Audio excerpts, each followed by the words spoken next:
Hello my friends, welcome to your practice. I'm so glad and grateful that you're here. Thank you for taking this time out for yourself. And today I have a treat for you. I like to think of it as a treat, as this is my favorite way to practice. Many of you know for the last decade or so I've been fascinated by somatics in general, and I really find it a helpful restorative practice that supports me every day. So I really hope it gives you something. Just a little outline if you've never practiced in this way before. A helpful hint to remember is that it's not about how you look ever. Particularly in any session that you do with me, hopefully there's offerings that enable you to just remain in your body and adapt the practice to suit. But particularly in this kind of somatic work, what we'll do is I'll offer a movement to you that's like a really kind of small movement that we'll repeat a few times, and then you'll kind of go journey on your own, and then we'll pause and take a rest. So the movements themselves are very small. It's not about stretching or reaching your edge, if you like, or pushing yourself to overdo it. Yes, I'm doing the Hood documentary meme. However, we also add a pause onto the end of the movements in order to, it's like we're pressing record on the tape, then we're rewinding the tape, and then we're letting it marinate, we're letting it kind of soak in, we're letting the body just really kind of acclimatize to the movement, and it's like it enables a reset of the system. So what I hope with this work is that it will not only feel good for your body, but quite often after this kind of work, people talk of having a kind of clarity, a restfulness, but sometimes a clarity can come through. So no expectations, but just a little sort of bit about this kind of work. The most important thing is, like always, you take care of you, take as many rests as you like. I hope it will feel restful. And yeah, let's treat this like, as always, an exploration. So come adventure with me. I've got a blanket down. My mat is actually underneath because I've got hard floors. So I just like to have cushioning. So you could, if you've got a carpet, you're probably totally fine. You could have a couple of blankets lined up. So I'm just going to go ahead and lie down on my back. Come and join me when you feel ready. Have your knees bent, feet on the floor. And just like when you arrive to any practice, take a moment to really let yourself land. And that in itself is a process. So if it helps, you could close your eyes and just invite the sense of going inward, really going into the body. So the body is so intelligent, has a natural intelligence. It has a memory. It has innate wisdom. And it can teach us so much. It can teach us about boundaries. It can teach us about listening. It can teach us about how to take action.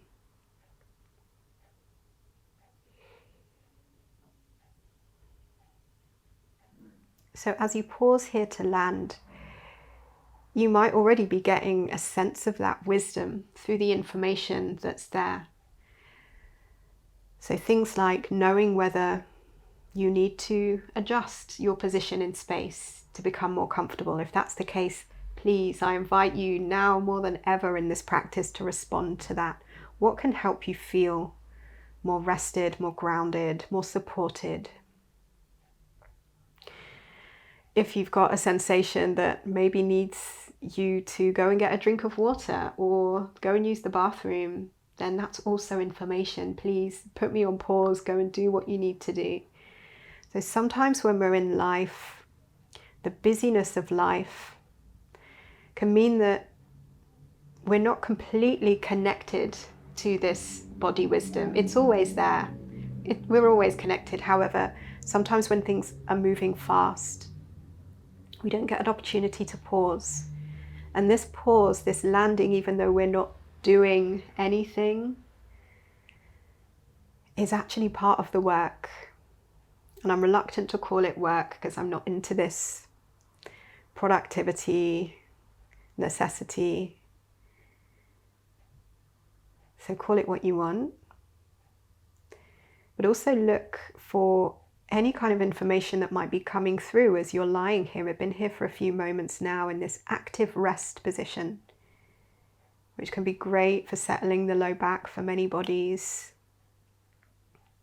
Really great for supporting the parasympathetic nervous system. Can be great for supporting grounding. But if you're not getting a sense of ease, or if there's a tension that's present that isn't physical, maybe it's mental, a busyness, or a feeling that I need to be doing something, really look at that as well. Observe that without judging yourself, and appreciate that when life is super fast, and maybe, and particularly if you're not used to slowing down, there can be a challenge in this sort of work, this kind of practice. So give yourself some extra space and a lot of compassion, a lot of kindness. Sometimes I find it helpful just to connect with my body, just to place hands. So just the touch, the softness from the hands, the warmth from the hands onto the body.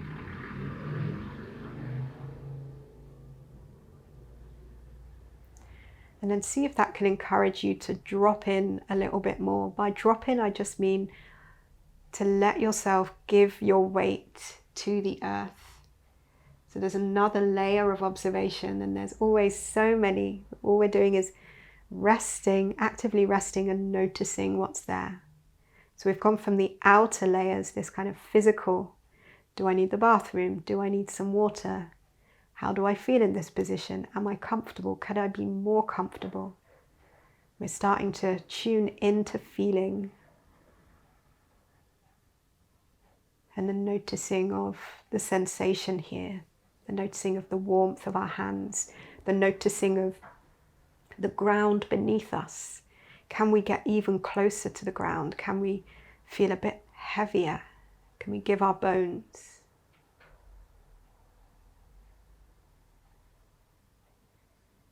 And you're welcome to stay here.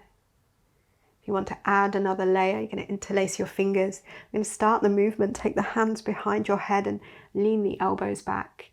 And if that doesn't feel good for your body, just release the arms, don't worry about it. So the focal point here is going to be your belly button. So think about where your belly button is in space. And if it's hard to imagine that, you could just take a hand and just feel. And maybe imagining, it's very popular in at least the Caribbean that I used to live, this idea of the navel string, the idea of this connection to not only our lineage, but the land, especially the land, which is our lineage. We are nature, right? So feeling that contact with the navel string, maybe this imagining of a string moving through your belly down into the earth and beyond, and that kind of grounding you in space, holding you. Feel welcome to take or leave that. And then wherever you are in space, you're going to draw the navel closer towards the ground. So there's a kind of dropping down of the belly. And here you might notice that the back of the pelvis starts to lift. So you can imagine you're doing cat and cow on your back. So you're scooping the pelvis up. It's a very minuscule movement, as I mentioned earlier. And you're going to do the opposite, press the bottom down and then create an arch in your back. So you could imagine you could almost slide a hand underneath you where you're arching the back. And then do the opposite, let the navel drop so you're flattening out that arch, and perhaps you start to feel a scooping of your bum. Maybe you start to feel a bit of lengthening on the front of the hips. And then reverse that. So the movement is this back and forth, arching and rounding. So for the moment, you're just resting your head in your hands and moving the pelvis and your belly. But you may well notice, because everything is connected, that the movement isn't isolated in one particular place. We're just using this as an energetic focus point. So you might well feel there's a bit of massage going on back of the shoulders, you might feel that there is a natural movement. It's like the birthing movement, if you're interested in that. There's a natural movement that rides all the way up from your tail, even your feet, like from your feet, right up through the legs, through your tail, through your spine, up through the crown of the head. So you're just continuing this gentle movement on your own and just noticing. You're not trying to manipulate a movement or force anything. But just try and be curious in your explorations in this practice.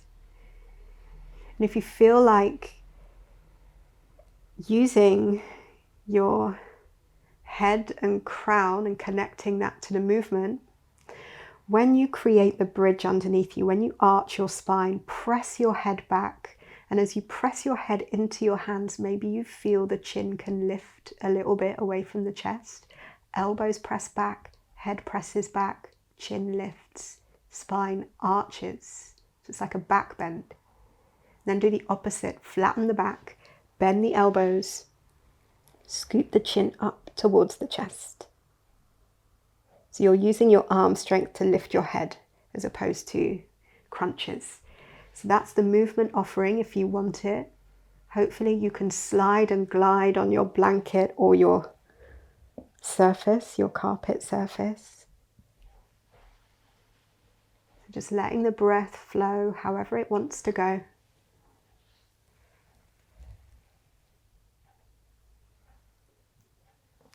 The movements are small. It should hopefully feel pleasant, like a nice massage, particularly on the low back. All bodies are different though, so go journey. Then you're going to find neutral. Release the arms.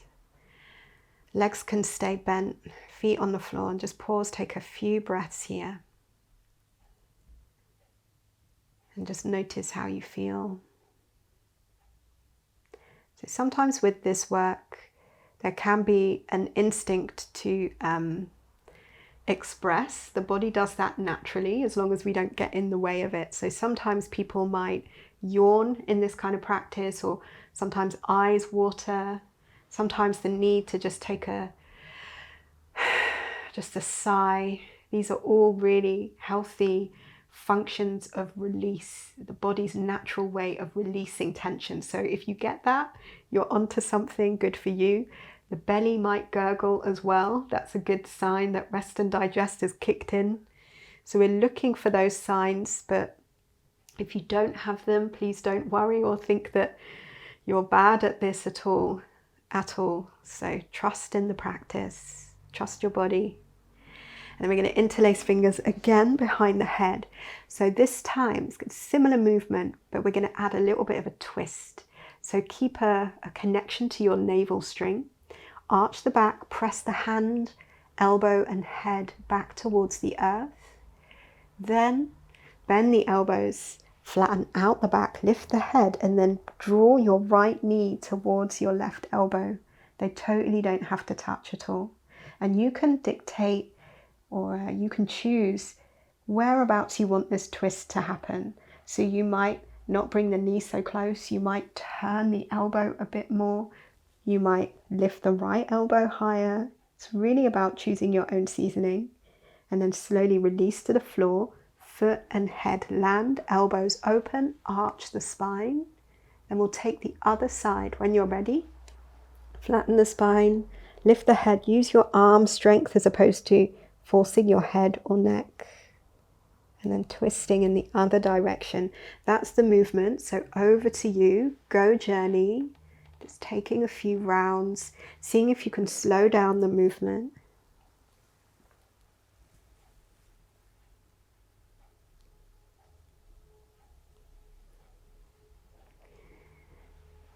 And there's different opinions on this, but I like to close my eyes in this practice. That helps me to stay inward.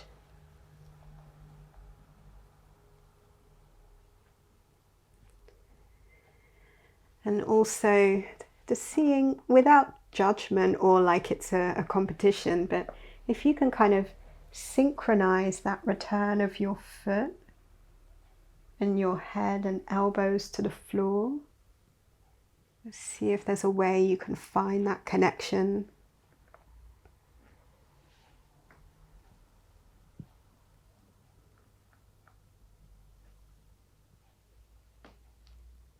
You're just going to take one more on either side, no rush here.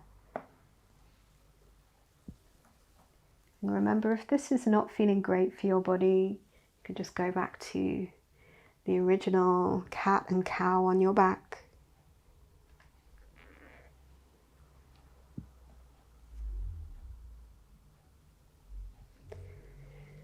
No rush here, but when you find yourself back to earth, take a pause in your active rest position, release the arms, soft belly, soft jaw, and take a moment, check in.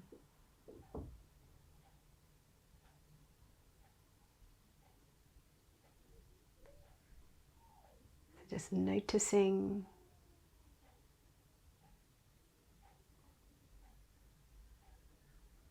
Really nice. And then we'll move on to our side. So roll onto your right side. You're going to imagine you're sitting in a chair. Those of you who've been to my classes and workshops are very familiar with this one. So it's like you're sitting on a chair with your arms out in front of you, one hand on top of the other. And then look down and see if you can see your toes. And if you can't, maybe that's because your feet are quite far back. So bring them forward. And then see if you can let the ribs, those right ribs, really sink towards the ground. If your head isn't comfortable resting on the floor, you could put a pillow or a blanket underneath you. What you want to be able to do is feel that the head can rest and be comfortable. There's no strain in the neck. And then once again, we pause. Let ourselves settle, so grounding before we begin. And then just slide your left hand forward.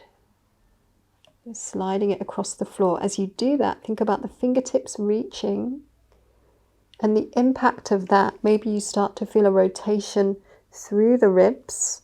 Maybe the head starts to turn towards the ground. And do the opposite, reverse that. Draw the hand, the palms together, and then keep drawing them up. Hand comes across your chest and opens up into a twist. So keeping the ribs close to the floor, top knee might be hovering when you get to your twist, and that's okay. And then reverse that, coming back through center.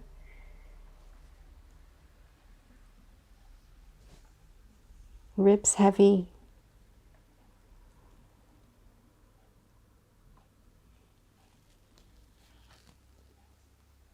So you're just moving back and forth, coming into a twist. Just letting the body respond to this movement. So there's no way or nowhere that your head needs to look.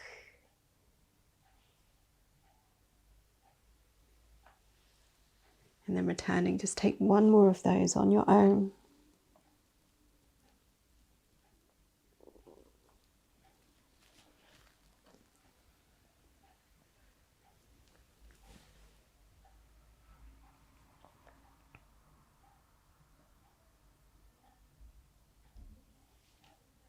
And then at a time that feels good, return to neutral and then roll onto your back. Pausing on your back to just notice. So we're back in that position, the resting position. Just observe whether there's been any shift, any change. No expectation here. And when you're ready, roll onto your left side. Set yourself up on your imaginary chair.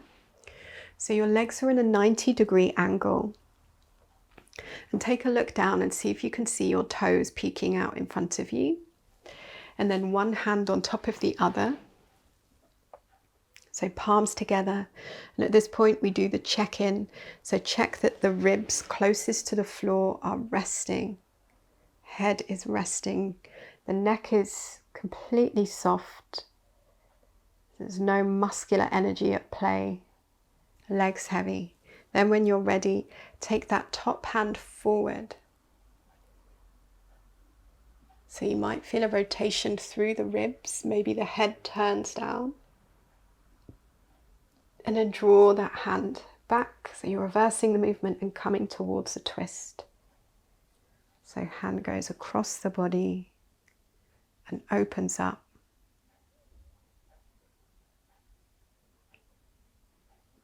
And then reverse, coming all the way back. Reach the right hand forward. Then returning into your twist. Seeing how slow you can go.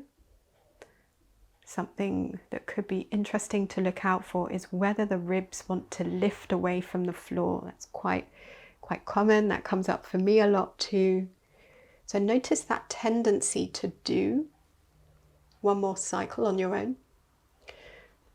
There's, for so many of us, a tendency in this world that we live in where there is a lot going on and we're used to doing, we're used to having to do. And that's the beauty, I think, of this kind of work that we want to rename or reframe, this idea of work where there can be more ease, more gentleness, more rest.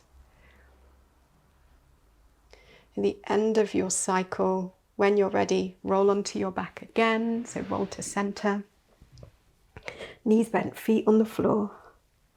Pause here.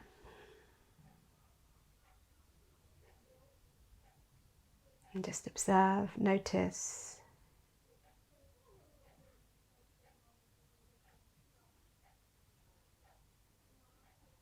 Really nice. And then from here, wiggle the toes. You could sway the knees a little. And then bring the knees up towards your chest. Take hold of your knees. And feel welcome to move the knees around, this old favorite. Nice little massage for the low back. Keeping the belly soft, roll over onto one side. Support your head with your hand or arm. And same again, before you rise up back into the world, see if you can create that rest. So know that it's always available to you. So can the ribs be heavy? Can the legs be heavy? The head heavy? And then maintaining that, just use your arm to support you and come up into any position, seated or kneeling.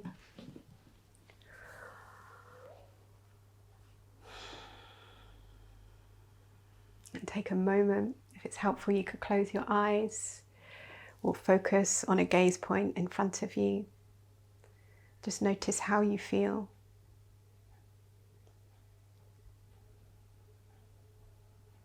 I really hope that there's a sense of groundedness, rest and ease. Do let me know how you go and feel welcome to use this practice at any point. I hope that it serves you. Thank you so much for practicing with me. Here's to embracing rest.